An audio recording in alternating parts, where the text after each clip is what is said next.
പ്രതീക്ഷിക്കാൻ എന്തെങ്കിലും ഉണ്ടാകുമ്പോഴാണ് ജീവിതം മനോഹരമായി തീരുന്നത്, അല്ലേ? മനുഷ്യരാശിയുടെ നെറ്റിത്തടങ്ങളിൽ എഴുതി വച്ചിരിക്കുന്ന വാക്കാണ് പ്രതീക്ഷ. അതില്ലായിരുന്നുവെങ്കിൽ നമ്മുടെ ജീവിതം എത്രയോ വിരസമായി പോകുമായിരുന്നു. വ്യക്തിപരമായ പ്രതീക്ഷയ്ക്ക് ശുഭകരമായ ഭാവിക്ക് വേണ്ടിയുള്ള കാത്തിരിപ്പിൽ എത്രത്തോളം സ്ഥാനമുണ്ടോ അതിലും വലുതാണ് സഭയുടെ ഭാവിയിൽ പ്രതീക്ഷ എന്ന വാക്കിനുള്ളത്. തീരെ ചെറിയൊരു സൂചന പോലും സഭയുടെ വളർച്ചയിൽ നിർണായകമായി തീരുന്നു. ഇതാ, എല്ലാ പ്രതിസന്ധികൾക്കിടയിലും സഭ ഊർജ്ജസ്വലതയോടെ മുന്നോട്ടു പോകുന്നു എന്ന് തെളിയിക്കുന്ന ചില വർത്തമാന സാക്ഷ്യങ്ങൾ. റിവൈവൽ ന്യൂസിലേക്ക് സ്വാഗതം. സ്വപ്നങ്ങൾ കണ്ടിട്ടില്ലാത്തവരായി ആരും ഉണ്ടാവില്ല.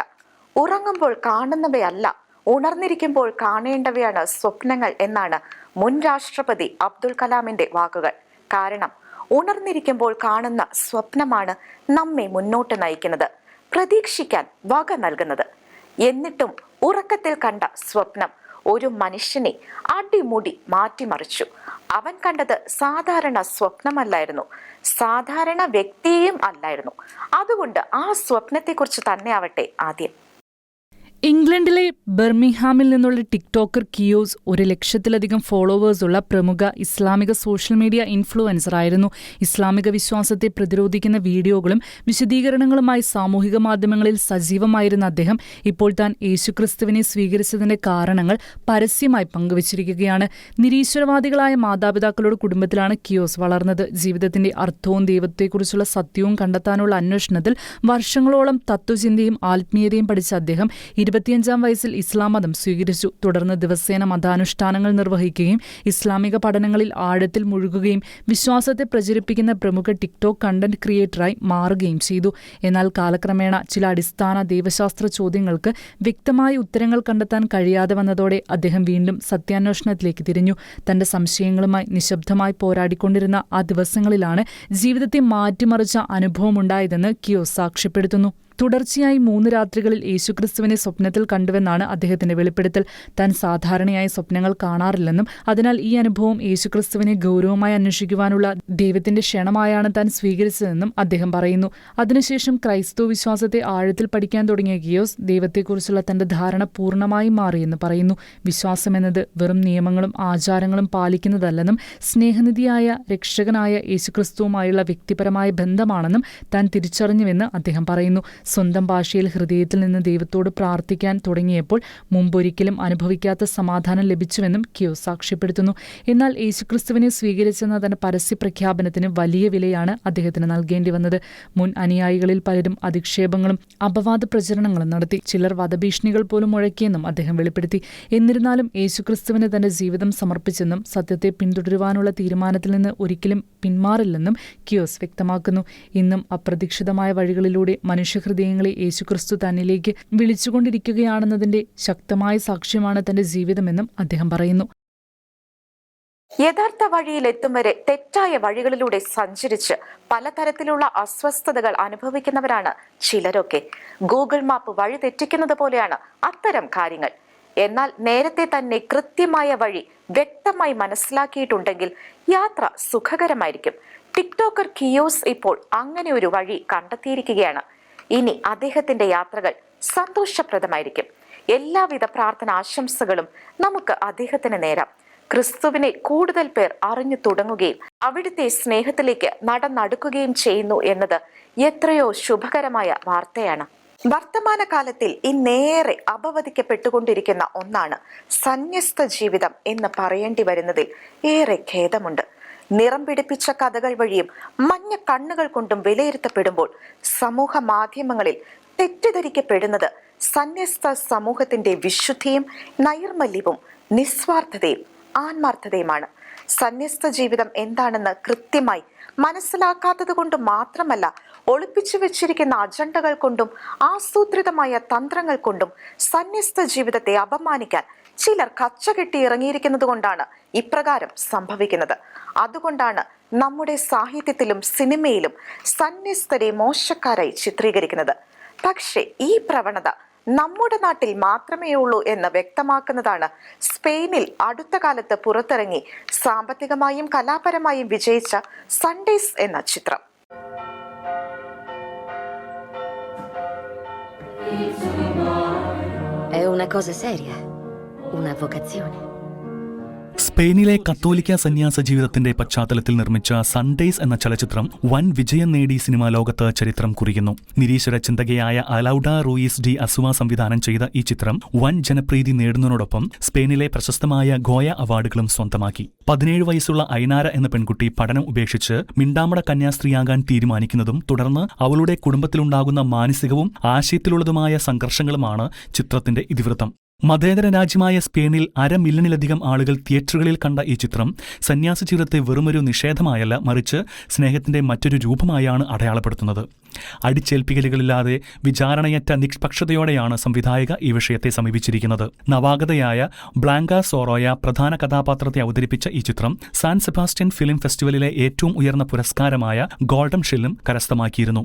ദൈവവിശ്വാസവും വ്യക്തി സ്വാതന്ത്ര്യവും തമ്മിലുള്ള സംഘർഷത്തെ കൃത്യമായി അവതരിപ്പിക്കുന്ന ചിത്രം യുവതലമുറയിലെ വിശ്വാസത്തെയും ദൈവവിളിയെയും കുറിച്ചുള്ള പുതിയ ചർച്ചകൾക്ക് തുടക്കമിട്ടിരിക്കുകയാണ്. പരമ്പരാഗത ആചാരങ്ങളെയും കുടുംബ ബന്ധങ്ങളെയും പുതിയ കോണിലൂടെ നോക്കിക്കാണുവാൻ പ്രേരിപ്പിക്കുന്ന ഈ ചിത്രം അന്താരാഷ്ട്ര തലത്തിലും മികച്ച സ്വീകാര്യത നേടുന്നു. ഇതൊക്കെ കാണുമ്പോൾ ഒരു വിശ്വാസിയും സഭാസ്നേഹിയും കലാസ്വാദകനും എന്ന നിലയിൽ നമ്മൾ ചോദിച്ചു പോകും, സന്യസ്ത ജീവിതത്തിന്റെ സൗന്ദര്യവും മികവും തെളിമയും ആവിഷ്കരിക്കാൻ കഴിയുന്ന വിധത്തിലുള്ള ഇത്തരം മികച്ച സിനിമകൾ എന്നെങ്കിലും നമ്മുടെ നാട്ടിൽ പിറവിയെടുക്കുമോ? അതിനായി ആരെങ്കിലും മുന്നിട്ട് വരുമോ? സെലിബ്രിറ്റി സ്റ്റാറ്റസ് വന്നു ചേർന്ന് കഴിഞ്ഞാൽ പിന്നെ സ്വന്തം വിശ്വാസം പരസ്യമായി പ്രകടിപ്പിക്കാൻ മടി കാണിക്കുന്നവരാണ് ക്രൈസ്തവ നാമധാരികളിൽ പലരും. എത്രത്തോളം സഭയെയും ക്രിസ്തുവിനെയും തള്ളിപ്പറയുകയും നിഷേധിക്കുകയും ചെയ്യുന്നുവോ അത്രത്തോളം സെക്യുലർ ലോകത്തിന്റെ കയ്യടിയും പിന്തുണയും അവർക്ക് കിട്ടുന്നു. അവർ കൂടുതൽ അംഗീകരിക്കപ്പെടുകയും പ്രശംസിക്കപ്പെടുകയും ചെയ്യുന്നു. എന്നാൽ പ്രശസ്തിയുടെയും ബഹുമാനത്തിന്റെയും ഏറ്റവും ഉയരങ്ങളിൽ നിൽക്കുമ്പോഴും സ്വന്തം ക്രൈസ്തവ വിശ്വാസത്തെ തള്ളിപ്പറയാതിരിക്കുകയും വിജയങ്ങളുടെ മഹത്വം ദൈവത്തിന് നൽകുകയും ചെയ്യുന്നവർ അപൂർവമായിട്ടുണ്ട് എന്നത് നമുക്ക് നൽകുന്ന സന്തോഷവും പ്രതീക്ഷയും തീരെ ചെറുതല്ല. സഞ്ജു സാംസൺ അങ്ങനെയാണ് നമ്മുടെ സ്വകാര്യ അഹങ്കാരമാകുന്നത്. തന്റെ ദൈവത്തിലുള്ള അടിയുറച്ച വിശ്വാസം പരസ്യമായി ഏറ്റുപറഞ്ഞ് ഇന്ത്യൻ ക്രിക്കറ്റ് താരം സഞ്ജു സാംസൺ ജിയോ സ്റ്റാറിനോട് സംസാരിക്കവെയാണ് താരം കരിയറിലെ നിർണായക നിമിഷങ്ങളെക്കുറിച്ചും തന്റെ ആത്മീയ വിശ്വാസങ്ങളെക്കുറിച്ചും മനസ്സ് തുറന്നത്. വെസ്റ്റ് ഇൻഡീസിനെതിരായ മത്സരത്തിൽ 50 പന്തിൽ 97 റൺസ് നേടി ഇന്ത്യയെ വിജയത്തിലേക്ക് നയിച്ച അപൂർവ പ്രകടനത്തെ സഞ്ജു ഈ രീതിയിലാണ് വിശേഷിപ്പിച്ചത്. ഒന്നും ഞാനല്ല ചെയ്തത്, എനിക്കറിയാം. എങ്ങനെ അടിച്ചുവെന്ന് ഞാൻ തന്നെ അത്ഭുതപ്പെടുന്ന ചില ഷോട്ടുകൾ ആ ഇന്നിംഗ്സിലുണ്ട്. അത് എന്നിലൂടെ സംഭവിച്ചതിലും ടീമിനെ വിജയത്തിലേക്ക് നയിക്കാൻ കഴിഞ്ഞതിലും ഞാൻ വളരെ നന്ദിയുള്ളവനാണ്. ആ നിമിഷം എൻ്റെ അവസാന ശ്വാസം വരെ എന്നോടൊപ്പം ഉണ്ടാകും, സഞ്ജു വ്യക്തമാക്കി. വെസ്റ്റ് ഇൻഡീസിനെതിരെ വിജയ റൺ നേടിയതിന് പിന്നാലെ ഹെൽമറ്റ് ഊരിയെറിഞ്ഞ് സ്റ്റേഡിയത്തിൽ മുട്ടുകുത്തി കുരിശ് വരച്ച് ദൈവത്തിന് നന്ദി പ്രകടിപ്പിച്ചതിനെക്കുറിച്ച് ചോദിച്ചപ്പോൾ അതൊരു വ്യക്തിപരമായ ആഘോഷമായിരുന്നുവെന്നും എന്നാൽ അത് വളരെ പരസ്യമായി മാറുകയായിരുന്നുവെന്നും അദ്ദേഹം കൂട്ടിച്ചേർത്തു. 2020 ലോകകപ്പിന്റെ തുടക്കത്തിൽ പ്ലേയിങ് 11-ൽ നിന്ന് ഒഴിവാക്കപ്പെട്ടതിനെക്കുറിച്ചും താരം തുറന്നു പറഞ്ഞു. ന്യൂസിലൻഡിനെതിരായ 2020 പരമ്പരയ്ക്ക് ശേഷം താൻ മാനസികമായി തളർന്നിരുന്നുവെന്നും ലോകകപ്പിന്റെ പ്രാരംഭഘട്ടത്തിലും ആ നിരാശ തന്നെ വിട്ടുമാറിയിരുന്നില്ലെന്നും സഞ്ജു സമ്മതിച്ചു. എങ്കിലും ഈ തിരിച്ചടികൾ സ്വയം വിലയിരുത്തുന്നതിനുള്ള വലിയൊരു അവസരമായി മാറിയെന്ന് സഞ്ജു പറഞ്ഞു. തന്റെ മാനസികാവസ്ഥയെയും കളിക്കാൻ തന്നെ പ്രേരിപ്പിച്ച യഥാർത്ഥ കാരണങ്ങളെയും പുനഃപരിശോധിക്കാൻ ആ തിരിച്ചടി കാരണമായി. ലോകകപ്പ് പുരോഗമിക്കുമ്പോൾ തന്നെ വീണ്ടും കണ്ടെത്തുകയാണെന്ന് തോന്നിയെന്നും വൈകാതെ നഷ്ടപ്പെട്ട ആത്മവിശ്വാസവും ഫോമും തിരികെ പിടിക്കാൻ സാധിച്ചുവെന്നും താരം പറഞ്ഞു. എല്ലാം ഒത്തുവന്ന ആ അപൂർവ ദിവസമായിരുന്നു വെസ്റ്റ് ഇൻഡീസിനെതിരെയുള്ള ആ മത്സരമെന്നും സഞ്ജു ഓർമ്മിച്ചു. അന്താരാഷ്ട്ര ക്രിക്കറ്റിൽ നിരവധി ഉയർച്ചകളും തിരിച്ചടികളും നേരിട്ട തന്റെ യാത്രയിൽ പലപ്പോഴും സ്വയം സംശയിച്ചിരുന്നുവെന്നും എന്നാൽ ദൈവത്തിലുള്ള വിശ്വാസം കൈവിടാതിരുന്നതാണ് തന്നെ മുന്നോട്ട് നയിച്ചതെന്നും സഞ്ജു വ്യക്തമാക്കി. ക്ഷമയോടെയും പ്രാർത്ഥനയോടെയും കാത്തിരുന്നതിനാലാണ് ജീവിതത്തിലെ മികച്ച നേട്ടങ്ങൾ സ്വന്തമാക്കാനായതെന്നും അദ്ദേഹം പറഞ്ഞു. ജീവിതത്തിൽ എന്ത് നേട്ടം കൈവരിച്ചാലും ദൈവമില്ലാതെ അത് സാധ്യമല്ല എന്ന വിശ്വാസമാണ് തന്നെ എപ്പോഴും വിനയാന്വിതനാക്കി നിലനിർത്തുന്നതെന്നും ദൈവത്തിന്റെ സമയമാണ് ഏറ്റവും മികച്ചതെന്നും സഞ്ജു സാംസൺ പറഞ്ഞു. ഈ വിശ്വാസം ജീവിതകാലം മുഴുവൻ നിലനിർത്താൻ സഞ്ജു സാംസണ് കഴിയട്ടെ എന്ന് നമുക്ക് ആശംസിക്കാം. ജെമിമ റോഡ്രിഗ്സിനെയും ഫിഫ ലോകകപ്പ് ഫുട്ബോൾ മത്സരത്തിലെ ചില കളിക്കാരെയും പോലെ സ്പോർട്സ് മേഖലയിൽ ക്രൈസ്തവ വിശ്വാസത്തിന്റെയും ദൈവവിശ്വാസത്തിന്റെയും ഉജ്ജ്വല വാർത്തകൾ ഉയർന്നു വരുന്നത് സഭയുടെ പുനർജീവനത്തിന്റെ അടയാളങ്ങൾ തന്നെയാണ്. ലോകത്തിന്റെ വിവിധ ഭാഗങ്ങളിൽ വിശ്വാസത്തിന്റെ പേരിൽ ക്രൈസ്തവർ പീഡിപ്പിക്കപ്പെട്ടുകൊണ്ടിരിക്കുമ്പോൾ അവരുടെ വിലാപങ്ങൾ വൈകിയാണെങ്കിലും അധികാരികളുടെ കാതുകളിൽ എത്തിയിരിക്കുന്നു. അതിനെതിരെ ശബ്ദിക്കാനും പ്രതികരിക്കാനും അവർ തയ്യാറായിരിക്കുന്നു. യൂറോപ്യൻ പാർലമെന്റ് ഈ വിഷയത്തിൽ കൈക്കൊണ്ടിരിക്കുന്ന സമീപനം നമുക്ക് നൽകുന്ന ആശ്വാസം തീരെ ചെറുതല്ല. നൈജീരിയയിലെയും പാകിസ്ഥാനിലെയും ക്രൈസ്തവരുടെ ദുരിതാവസ്ഥയിൽ ആശങ്ക രേഖപ്പെടുത്തിക്കൊണ്ട് യൂറോപ്യൻ പാർലമെന്റ് 2 പ്രത്യേക പ്രമേയങ്ങൾ പാസാക്കി. ഈ രാജ്യങ്ങളിൽ ക്രൈസ്തവ സമൂഹങ്ങൾ നേരിടുന്ന ആക്രമണങ്ങൾ, തട്ടിക്കൊണ്ടുപോകലുകൾ, നിർബന്ധിത മതപരിവർത്തനങ്ങൾ, മതസ്വാതന്ത്ര്യ ലംഘനങ്ങൾ എന്നിവയെ പ്രമേയങ്ങൾ ശക്തമായി അപലപിച്ചു. നൈജീരിയയിലെ കവേൽ ഗ്രാമത്തിലുണ്ടായ കൂട്ടക്കൊലയെക്കുറിച്ചാണ് ആദ്യ പ്രമേയം. മരിയ ഷഹബാസ് എന്ന പെൺകുട്ടിയെ തട്ടിക്കൊണ്ടുപോയതും നിർബന്ധിത മതപരിവർത്തനം നടത്തി ബാലവിവാഹം കഴിച്ചതുമായ സംഭവത്തെയും പാകിസ്ഥാനിലെ പെൺകുട്ടികളുടെ സംരക്ഷണത്തെയും കുറിച്ചുള്ളതാണ് രണ്ടാമത്തെ പ്രമേയം. മതന്യൂനപക്ഷങ്ങളെ സംരക്ഷിക്കുന്നതിനും കുറ്റവാളികൾക്ക് ശിക്ഷ ഉറപ്പാക്കുന്നതിനും മതസ്വാതന്ത്ര്യവും മനുഷ്യാവകാശങ്ങളും സംരക്ഷിക്കുന്നതിനും അടിയന്തര നടപടികൾ സ്വീകരിക്കണമെന്ന് 2 പ്രമേയങ്ങളിലൂടെയും യൂറോപ്യൻ പാർലമെന്റ് നൈജീരിയൻ, പാകിസ്ഥാൻ സർക്കാരുകളോട് ആവശ്യപ്പെട്ടു. കഴിഞ്ഞ ജൂണിൽ നൈജീരിയയിലെ പ്ലാറ്റു സ്റ്റേറ്റിൽ കവേൽ ഗ്രാമത്തിൽ ആയുധധാരികൾ നടത്തിയ ആക്രമണത്തിൽ നിരവധി ക്രൈസ്തവർ കൊല്ലപ്പെടുകയും നിരവധി ആളുകൾക്ക് പരിക്കേൽക്കുകയും ചെയ്തിരുന്നു. ഈ കൂട്ടക്കൊലയോടുള്ള പ്രതികരണമായാണ് ആദ്യ പ്രമേയം. ലാഹോറിൽ നിന്ന് തട്ടിക്കൊണ്ടുപോകപ്പെടുകയും നിർബന്ധിച്ച് മതം മാറ്റി തട്ടിക്കൊണ്ടുപോയ ആൾക്ക് വിവാഹം കഴിച്ചു കൊടുക്കുകയും ചെയ്ത മരിയ ഷഹബാസ് എന്ന 13 വയസ്സുള്ള ക്രൈസ്തവ പെൺകുട്ടിയുടെ കേസിനെ കേന്ദ്രീകരിച്ചുള്ളതാണ് രണ്ടാമത്തെ പ്രമേയം. വ്യത്യസ്തമായ സാഹചര്യങ്ങളാണെങ്കിലും ലോകത്തിന്റെ വിവിധ ഭാഗങ്ങളിൽ ഭരണകൂടങ്ങൾ മതസ്വാതന്ത്ര്യത്തിന് ഫലപ്രദമായ സംരക്ഷണം നൽകുന്നതിൽ പരാജയപ്പെടുമ്പോൾ ക്രൈസ്തവ സമുദായങ്ങളും മറ്റ് ന്യൂനപക്ഷങ്ങളും നേരിടുന്ന അരക്ഷിതാവസ്ഥയാണ് ഈ 2 സംഭവങ്ങളും വെളിവാക്കുന്നതെന്ന് യൂറോപ്യൻ പാർലമെന്റ് വിലയിരുത്തി. അനുകൂലമായി ലഭിച്ച 510 വോട്ടുകൾക്കെതിരെ ഒറ്റ വോട്ടിനാണ് നൈജീരിയയിലെ ആക്രമണത്തെ അപലപിക്കുന്ന പ്രമേയം പാസാക്കിയത്. അതേസമയം 86 അംഗങ്ങൾ വോട്ടെടുപ്പിൽ നിന്ന് വിട്ടുനിന്നു. എന്നാൽ മേഖലയിലെ ക്രൈസ്തവ സമൂഹത്തിന് പാർലമെന്റ് പിന്തുണ പ്രഖ്യാപിച്ചു. ഇരകളുടെ കുടുംബങ്ങൾക്ക് അനുശോചനവും അറിയിച്ച യൂറോപ്യൻ പാർലമെന്റ് ചിന്താസ്വാതന്ത്ര്യവും മതസ്വാതന്ത്ര്യവും സംരക്ഷിക്കാനുള്ള പ്രതിബദ്ധത ആവർത്തിച്ചു പറഞ്ഞു. രാജ്യത്ത് വർദ്ധിച്ചുവരുന്ന തട്ടിക്കൊണ്ടുപോകലുകളിൽ ആശങ്ക പ്രകടിപ്പിച്ച പാർലമെന്റ് സ്ത്രീകളും പെൺകുട്ടികളുമാണ് ഇതിന് കൂടുതലായി ഇരയാകുന്നതെന്നും ചൂണ്ടിക്കാട്ടി. അതേസമയം ബോക്കോ ഹറാം പോലുള്ള ഭീകര സംഘടനകൾക്കെതിരെയുള്ള പോരാട്ടം ശക്തമാക്കാനും കുറ്റക്കാർക്ക് ശിക്ഷയുറപ്പാക്കാൻ സ്വതന്ത്ര അന്വേഷണം നടത്തുവാനും നൈജീരിയൻ അധികാരികളോട് യൂറോപ്യൻ പാർലമെന്റ് ആവശ്യപ്പെട്ടു. മരിയ ഷഹബാസ് എന്ന പെൺകുട്ടിക്ക് നിയമസഹായവും കുടുംബവുമായി ബന്ധപ്പെടാനുള്ള സൗകര്യവും മാനസിക പിന്തുണയും ഉറപ്പാക്കണമെന്ന് പ്രതിനിധികൾ ആവശ്യപ്പെട്ടു. തട്ടിക്കൊണ്ടുപോയ ആളുമായുള്ള മരിയയുടെ വിവാഹം സാധുവാണെന്ന പാകിസ്ഥാൻ ഫെഡറൽ ഭരണഘടനാ കോടതിയുടെ വിധി അന്താരാഷ്ട്ര തലത്തിൽ വലിയ പ്രതിഷേധത്തിന് ഇടയാക്കിയിരുന്നു. ക്രൈസ്തവ പെൺകുട്ടികളെ ലക്ഷ്യമിട്ട് നടക്കുന്ന തട്ടിക്കൊണ്ടുപോകലുകളുടെയും നിർബന്ധിത മതപരിവർത്തനങ്ങളുടെയും വ്യക്തമായ തെളിവാണ് മരിയ ഷഹബാസിന്റെ കേസ്. ബാലവിവാഹത്തിനെതിരെയുള്ള നിയമങ്ങൾ ഫലപ്രദമായി നടപ്പിലാക്കുവാനും മതനിന്ദ നിയമങ്ങളുടെ ദുരുപയോഗം പരിശോധിക്കാനും പ്രമേയത്തിലൂടെ പാകിസ്ഥാനോട് യൂറോപ്യൻ പാർലമെന്റ് ആവശ്യപ്പെട്ടു. പാകിസ്ഥാനിലും നൈജീരിയയിലും നടക്കുന്ന ക്രൈസ്തവ മതപീഡനങ്ങളെ യൂറോപ്യൻ പാർലമെന്റ് അഡ്രസ് ചെയ്ത ആശ്വാസം പോലെ തന്നെ നൈജീരിയയിൽ നിന്നുള്ള ഒരു വാർത്തയും സാന്ത്വനമായി നമ്മുടെ അരികിലെത്തിയിരിക്കുന്നു. ഇനി ആ വാർത്തയിലേക്ക്. ബൊക്കോ ഹറാം, ഫുലാനി, IS എന്നിങ്ങനെ ഇസ്ലാമിക തീവ്രവാദ സംഘടനകളും ഗ്രൂപ്പുകളും ചേർന്ന് ക്രൈസ്തവരുടെ ഉറക്കം നഷ്ടപ്പെടുത്തിക്കൊണ്ടിരിക്കുന്ന ഒരു രാജ്യമാണ് നൈജീരിയ. എല്ലാ ദിവസവും എന്നോണം ഇവിടെ നിന്ന് വന്നുകൊണ്ടിരിക്കുന്ന വാർത്തകൾ നമ്മെ വല്ലാതെ അസ്വസ്ഥപ്പെടുത്തുന്നവയാണ്.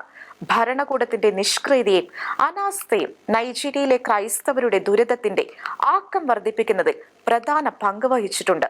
ഇപ്പോഴിതാ ഭരണകൂടത്തിന്റെ ഭാഗത്ത് നിന്ന് ഉചിതമായ നടപടികൾ കൈക്കൊള്ളാനുള്ള തീരുമാനം ഉണ്ടായിരിക്കുന്നു. അതിനെ ലോക നേതാക്കളിൽ ഒരാളായ അമേരിക്കൻ പ്രസിഡന്റ് പ്രശംസിച്ചിരിക്കുന്നു. പ്രസ്തുത വാർത്തകളുടെ വിശദാംശങ്ങൾ കേൾക്കാം. നൈജീരിയയിൽ ക്രിസ്ത്യൻ സമൂഹങ്ങൾക്കെതിരെ നടക്കുന്ന അക്രമങ്ങൾ തടയുവാൻ പ്രസിഡന്റ് ബോലോ ടിനുബ് സ്വീകരിക്കുന്ന കർശന നടപടികളെ പ്രശംസിച്ച് US പ്രസിഡന്റ് ഡൊണാൾഡ് ട്രംപ് വംശീയ അക്രമങ്ങൾ തടയുന്നതിൽ നൈജീരിയ പരാജയപ്പെടുകയാണെങ്കിൽ സൈനിക നടപടി ഉണ്ടാകുമെന്ന മുൻ നിലപാടിൽ നിന്ന് വ്യതിചലിച്ചാണ് ട്രംപ് ഇപ്പോൾ നൈജീരിയൻ ഭരണകൂടത്തെ പ്രശംസിച്ച് കത്തയച്ചിരിക്കുന്നത്. തീവ്രവാദ ഗ്രൂപ്പുകൾക്കെതിരായ പോരാട്ടത്തിൽ നൈജീരിയൻ ജനതയ്ക്ക് വേണ്ടി ബോലോ ടിനുബ് കാണിക്കുന്ന ദൃഢനിശ്ചയമുള്ള നേതൃത്വത്തെ അഭിനന്ദിക്കുന്നുവെന്ന് ജൂലൈ 6 തീയതി രേഖപ്പെടുത്തിയ കത്തിൽ ട്രംപ് വ്യക്തമാക്കി. ഭീകരവാദത്തിനെതിരായ പോരാട്ടത്തിൽ ഒന്നിച്ചു നിൽക്കുന്നതും നൈജീരിയയെ കൂടുതൽ കരുത്തുറ്റതാക്കുന്നതും തങ്ങൾക്ക് വലിയ ബഹുമാനമാണെന്നും US പ്രസിഡന്റ് കൂട്ടിച്ചേർത്തു. കഴിഞ്ഞ വർഷം അവസാനത്തോടെ ക്രിസ്ത്യൻ ന്യൂനപക്ഷങ്ങളെ സംരക്ഷിക്കുന്നതിൽ പരാജയപ്പെട്ടുവെന്ന് ആരോപിച്ച് നൈജീരിയയ്ക്കുള്ള സാമ്പത്തിക സഹായങ്ങൾ നിർത്തലാക്കുമെന്നും സൈനിക ഇടപെടൽ നടത്തുമെന്നും ട്രംപ് ഭീഷണിപ്പെടുത്തിയിരുന്നു. എന്നാൽ ഇരു രാജ്യങ്ങളും ചേർന്ന് സംയുക്ത സുരക്ഷാ വർക്കിംഗ് ഗ്രൂപ്പ് രൂപീകരിക്കുകയും രഹസ്യാന്വേഷണ വിവരങ്ങൾ പങ്കുവയ്ക്കുവാൻ തീരുമാനിക്കുകയും ചെയ്തതോടെയാണ് വാഷിംഗ്ടണും അബൂജയും തമ്മിലുള്ള ബന്ധം വീണ്ടും മെച്ചപ്പെട്ടത്. പ്രാർത്ഥന ദൈവവുമായുള്ള സംസാരമാണ്. എന്നാൽ ആ സംസാരത്തെ പോലും ചില മത തീവ്രവാദികൾ ഭയക്കുന്നുണ്ട്. അതുകൊണ്ടാണ് പ്രാർത്ഥനകൾക്കിടയിൽ വെച്ചും പ്രാർത്ഥിക്കുന്നവരെ അപായപ്പെടുത്താനുള്ള ശ്രമങ്ങൾ നടക്കുന്നത്. കഴിഞ്ഞ ആഴ്ചയിൽ അയർലൻഡിൽ നടന്നത് അത്തരമൊരു സംഭവമാണ്. ഷെമോറിലെ സമ്മർ ഹില്ലിൽ സ്ഥിതി ചെയ്യുന്ന ദേവാലയത്തിൽ രാവിലെ 10 മണിയുടെ വിശുദ്ധ കുർബാനയ്ക്ക് മുന്നോടിയായി ജപമാല പ്രാർത്ഥന നടക്കുമ്പോഴായിരുന്നു അക്രമി കത്തി ഉപയോഗിച്ച് സ്ത്രീയെ കുത്തി പരിക്കേൽപ്പിച്ചത്. പരിക്കേറ്റ സ്ത്രീയെ ഉടൻ തന്നെ വാട്ടർഫോർഡ് യൂണിവേഴ്സിറ്റി ആശുപത്രിയിൽ പ്രവേശിപ്പിച്ചു. അവരുടെ മുറിവുകൾ ആഴത്തിലുള്ളതാണെങ്കിലും അപകടനില തരണം ചെയ്തതായി അധികൃതർ അറിയിച്ചു. സംഭവസ്ഥലത്തിന് തൊട്ടടുത്തുള്ള വീടുകളിലൊന്നിൽ നിന്നാണ് പ്രതിയെ പോലീസ് കസ്റ്റഡിയിലെടുത്തത്. ആക്രമണത്തിന് ഉപയോഗിച്ച കത്തിയും പോലീസ് കണ്ടെടുത്തു. സംഭവത്തിൽ വാട്ടർഫോർഡ് ആൻഡ് ലിസ്മോർ രൂപത കടുത്ത ആശങ്ക രേഖപ്പെടുത്തി.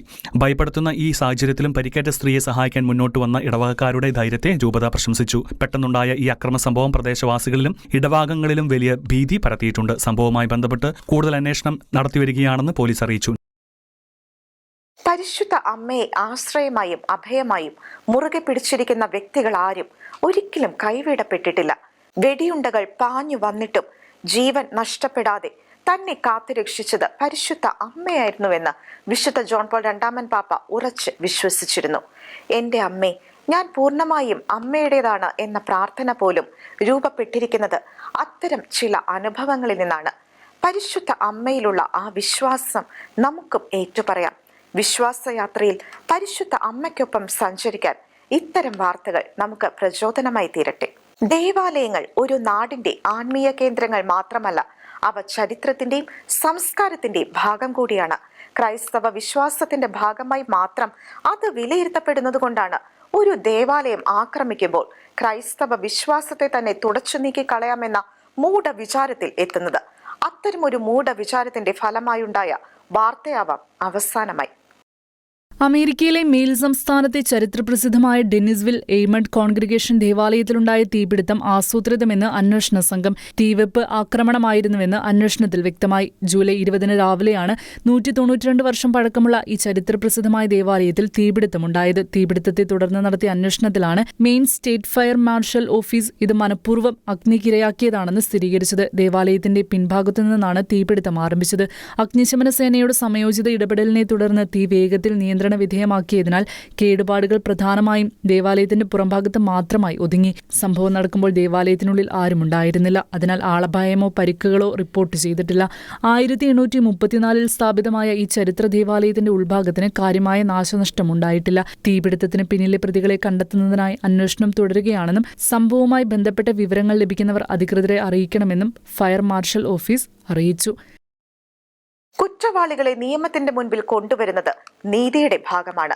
അത്തരം തെറ്റുകൾ ആവർത്തിക്കാതിരിക്കാനുള്ള മുന്നറിയിപ്പായിട്ടാണ് അവയെ തുടക്കം മുതൽ നാം അവഗണിക്കുകയാണ് ചെയ്യുന്നതെങ്കിൽ ശിക്ഷിക്കപ്പെടുകയോ പിടിക്കപ്പെടുകയോ ഇല്ല എന്ന വിചാരത്താൽ മറ്റുള്ളവർക്കും വിധ്വംസക പ്രവർത്തനങ്ങളിൽ ഏർപ്പെടാനുള്ള അവസരം ഒരുക്കുകയാണ് ചെയ്യുന്നത്. അതുണ്ടാവരുത്. അതുകൊണ്ട് ഏത് തരത്തിലുള്ള കുറ്റകൃത്യങ്ങളാണ് ചെയ്യുന്നതെങ്കിലും അവരെ നിയമത്തിന്റെ മുൻപിൽ കൊണ്ടുവരാൻ നമുക്ക് ഒത്തൊരുമിച്ച് പ്രവർത്തിക്കാം. ഇനി വത്തിക്കാൻ ഡയറിയിലേക്ക്.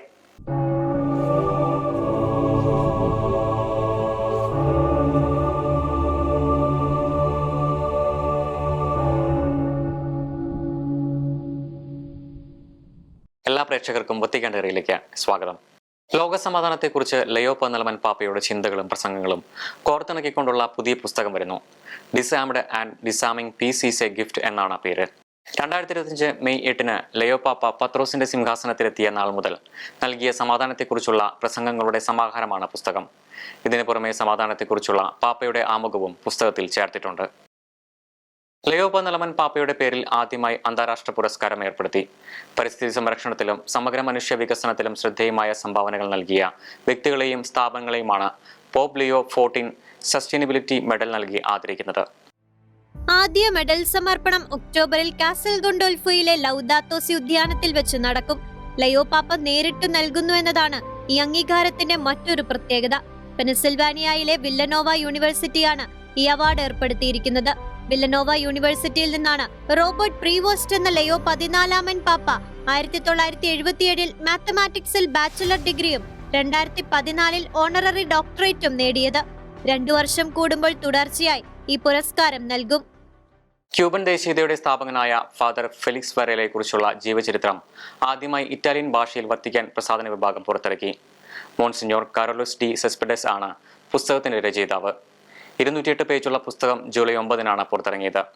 ഇതോടെ ക്യൂബയിലെ വൈദികനായ ഫെലിക്സ് വരേലയുടെ ജീവിതവിശുദ്ധിയും പുണ്യങ്ങളും വീണ്ടും ചർച്ചയാവുകയാണ്.